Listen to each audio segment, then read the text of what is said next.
And we're doing a little bit of walking as we got a police. Shoot.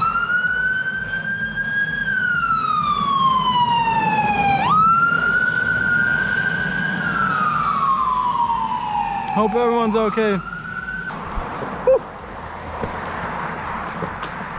Woo. Ooh. So as I hear a song, and it's in Spanish, not English, but the term is still the same, and it's called, you know, the curiosity, having it, right? And to me, that's very important. It's very inspiring. Oh, here we gotta turn on the watch. And here we go again. And having, you know, a sense, you know, of almost like a sense, you know, of wanting to find out something, because that's what curiosity is. It's a deep urge, you know, to obtain more information, more insight about something, right? And then hopefully it's the right things, right? And finding out about what it means or what it takes to become a successful fill in the blank, what you want to do, whether it's engineering, business, right? Putting yourself in contact with those people, right? And surrounding yourself with them and finding out who they are as people, what their personality characteristics are, right? One of them, you know, is the Carl Jung personality assessment, and you have all these broad spectrums of different personalities. You have extrovert, introvert, you know, whether you think, you know, over feeling, right? There's thinking or feeling your thoughts. And, you know, all those come into play. You know, I can't think of everything off the top of my head right now, but, you know, the gist of it is that, you know, people have all different types of personality characteristics. And what you'll see, you know, and it may not be the most accurate thing, right? Some may argue that it's more accurate or less accurate depending on how you see it, but, you know, at the end of that personality assessment, they put you on a grid, you know, where you stack up. And there's different ones. There's the mastermind, you know, there's the performer, you know, there's the champion. They have all different types of ones. And, you know, based upon what you score, what you get, you know, what type of personality, you know, how do you say it, factor or category you fall into, there it is. You know, you might tend to behave a certain way or have certain habits. And what you got to realize is that those habits determine, you know, what you get out of life, the positions you find yourself in. So why not, you know, go up to those people and figure out how they think and how they operate, you know, whether they're introverts or extroverts, you know, whether they think first or feel first. And, you know, I think another one's like judgmental versus something else. I can't remember. But, you know, looking that up and finding that out and almost like investigating on other people, you can figure out, you know, what makes them tick. You can almost like rewire your brain, right?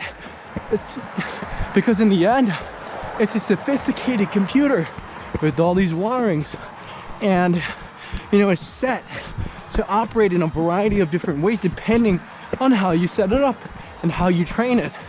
And what you can do, right, is figure out, you know, what it takes, you know, to put yourself in the mind frame, you know, of a CEO, of, you know, someone up there and whatever, you know, thing you want to do, right? And make yourself a mold into that. And that's not to say that you have to copy them exactly. Obviously, you want to be yourself and bring your best self. Don't forget that. But, you know, almost like, you know, put yourself onto that personality. Don't put that personality on top of you, because what happens, and I'll say that again so you can get it, and it's almost a saying in acting, I forget which actor said this, but, you know, you never want to put a character on top. You don't put Batman in front of you, onto you, because, you know, it'll start to overtake your certain characteristic. Hey, what's up? Your little quirks, right? Whether you like to do eye winks or like, you know, squint in a certain way, right? Those little things that make you special and cool that you're comfortable doing. And when you know, try to be something you're not and transpose an external, you know, way of thinking onto you, you lose yourself. You lose the things that make you great.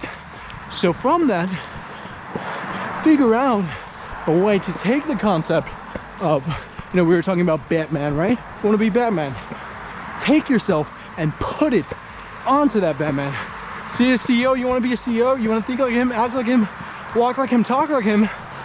Recognize how they behave, but put yourself on top of that. Put, you know, that time, you know, whatever makes you special, right?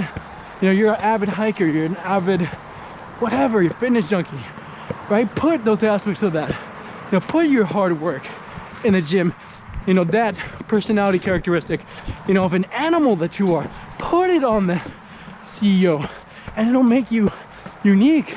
It'll make you like none other, and that's what'll make you special. And it's like, that's what people admire, right? That's what, you know, builds you a following, builds you, you know, a sense. I wouldn't like to break it down to just attention, but, you know, that's what it boils down to. You know, people follow that because guess what? You're, in essence, a one of one. You're a unique being. You have your own traits that you have to express or want to express, that you have, you know, ready to give to the world, right? Your own gifts. And isn't that amazing, right? Because, you know, those are things that you only have, right? Just you. No one else can do them the way that you do. And just thinking that, you know, you'd almost be, you know, denying the world a gift, right? Denying them a present that you have for them. Imagine yourself, you know, on Christmas Day, and, you know, you have a nice watch that you got in the store that you're ready to give to a partner or someone in your family, and you just decide that, oh, although I have this gift, I'm just gonna hide it. You know, in a sense, you throw it away, which is what you're doing, you know, when you have, you know, your unique personality characteristics and the things that make you great, right? And you're just hiding them. You're not showing them to the world, because I, for one, love, you know, to see people's unique characteristics. You know, it brings me joy. You know, it allows me to almost, you know, observe it, you know, like an art form, because everyone's different. Every person you come across, you know, has their own unique pieces about them, right? Some are arguably good, some are arguably bad. You know, some people may not be the most friendliest of people. Some people have, you know, not the best intentions for you should you come across them. But I bet you that they have something amazing about them that, you know, would either impress you or make your day, right? If you find it out, they're able to show it to you. They have that present for you. And that's another thing too, like why I've come to like meeting more people.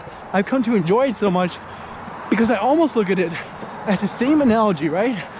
Because I look at people, you know, as these present boxes, right? These gifts, and they're all wrapped up, you know, before you meet them, right? You can't see what they are, and the only way to open that gift and unwrap those gifts within those people is to go up and meet them. And some will help you do the unwrapping for you. Some will go up to you and talk to you and be friendly, you name it, to make it easier. But you gotta, you know, at least for me, you have to love it. You know, I fall in love with that. It's one of the coolest things, you know, to me. Right, it makes my day, you know, finding out interesting stuff about people. You know, people, you know, let's say that, you know, the headnesses, and even you can argue the bad things that people have gone through, the interesting circumstances to teach you, right? And that's not to wish it upon anybody, but in life, things are going to happen. Bad things, they happen to everyone. And what's not to say that hearing those bad experiences from other people, and learning from them, isn't necessarily the worst thing. And the person talking to you about them can also do something that a lot of people love to do, and that's vent. And that could actually be pretty helpful, right? Because when you have problems, you should be talking about them. Right? You can't keep them bottled in, because they'll make you crazy. They'll just ruminate in your mind, and what your mind will do is it'll constantly put it on a loop, constantly repeating itself. The negative thoughts, right? They can haunt you in a sense that stay bottled up in your mind, right? Let them out, right? And even if it's not to anybody, simply, and I wouldn't suggest doing this in front of others sometimes, because you can kind of make a fool of yourself, right? People look at you all crazy if you just go out and vent out loud to nobody. But what you can also do is turn on a camera and vent, right? And it makes you stop and think, understand what you're going through, because you're a unique individual. Not everyone, is going through the same thing that you're going through. And from that, right, learn from those things, right? Let them out, because it's not healthy. It creates stress, right? Say, you have, the hardest paper you've ever written, or you have the hardest assignment to do, right? It's there in your mind. It's bothering you every second. Work on this. You got to do this. This is hard, right? And what can help you is going to a friend, someone you're close with. You wouldn't want to do this with everyone, right? They might get annoyed with you, but someone, that's mature enough, that understands you, that realizes, that you have things on your mind. You have ups and downs. You have good days. You have bad days, right? And it's all about, how you manage them. How well can you be doing that? If you simply just keep it to yourself and not say anything, right? That's almost craziness, right? The definition of insanity, you can say, is doing the same thing over and over again and expecting a different result. Well, guess what? You're doing that, right? You're letting that thought sit in your mind and circle around over and over again, as you go about your day, right? Because it's sitting there, it's gotta, keep moving around your head, and you're gonna think about it, as you go about your day. And that constant reminder can nearly kill you, right? Because they said stress, it can kill you, and it's a serious thing. It'll put you in the hospital easily, right? When you least expect it. When you're in the middle of work, you're working your hardest, you're working 40, 50 hours, and you're making good money. Things seem great, but you've got one issue. You're working too hard, right? You have too much going on. And that's not to say that's a bad thing, right? You want to have a lot going on. You want to be chasing after, everything you've ever dreamed of, right? And obviously that takes work, that takes time, that takes commitment, that takes long hours. And those long hours, and simply the thought of them, are going to create stress and anxiety and worry. And sometimes that can be good, that can motivate you. If you've ever heard the concept of back against the wall, that wall is there for a reason. You're against that thing, right? And you simply have nowhere to go, right? Essentially, what your mind did is it put you in there. It put you in that box with that wall, and it left you no other option but to go forward, right? Because your back is against that thing. Your back, is essentially, it can't go anywhere.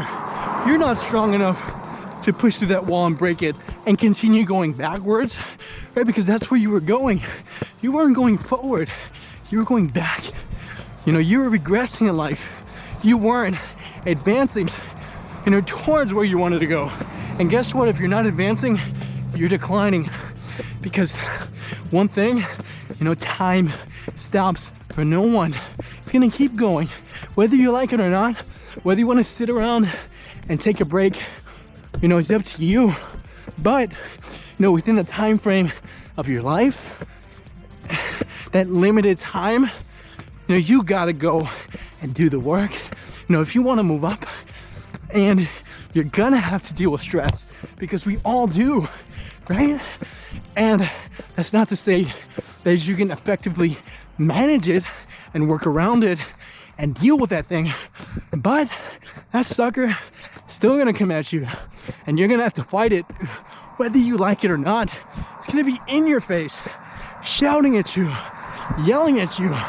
It might even come up and grab you by the arms, right, and hold you down, you know, and essentially handcuff you, you know, and restrict your movement. And you got to figure out how to break free of that, how to get out of that, you know, and escape and make it. Because,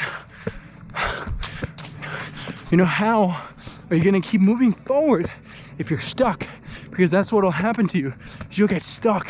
You won't be able to move, and you'll essentially be stagnating, and you're just going to keep burning time and burning it and burning it. And before you know it, you'll look up and you'll be, you know, 40, 50, whatever age, you know, you consider to be older, you know, whatever. But, you know, you're gonna keep going up there in age. You're not going backward. And with that, you know, learn to love that stress, learn to handle it, learn to make it your best friend. And at times, you know, your B, right? Your B. You know, I can't say the word, but you get it, right? Mess that thing up. You know, beat it up a little bit. You know, like a punching bag. You gotta, you know, beat the living crap out of it. And I hate to use that analogy, but you get it, right? It's there for you, you know, to overcome, right? And use your training and experience to knock it out of the park and destroy it, because it'll be there regardless. And you gotta kill it, beat it up.